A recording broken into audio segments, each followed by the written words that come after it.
does the global economy look like? Can it actually be a global negative GDP statistic?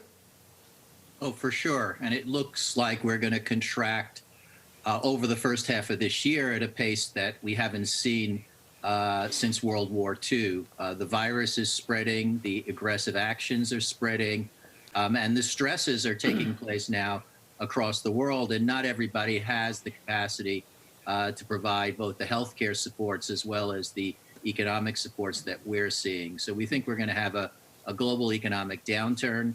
It's somewhat staggered. It started in China in February. It's hitting the U.S. and Western Europe in March and April, and it's playing out now, I think, in a little bit of a lag across the rest of the world.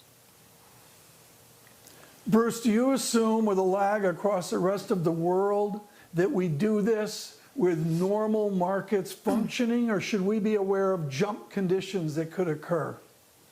So I think we're seeing some very important actions taken by the U.S., the Fed and the Treasury, by the Europeans, by other policymakers around the world to try to prevent the systemic stresses from playing out in financial markets. And I think we can see that they're doing good.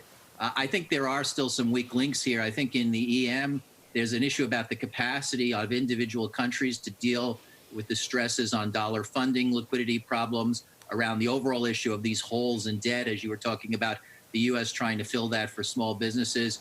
We're concerned that we need some sort of a lender of last resort for EM, and we think the IMF needs to play that role. It looks like it's moving in that direction, but we're not there yet. Bruce, good morning from London. Where do you see unemployment in the U.S. hitting in a couple of months?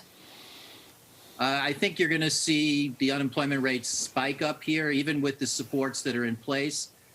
Much of the U.S. supports are coming on supporting income rather than directly supporting jobs. That's a big difference to what we see in the European system.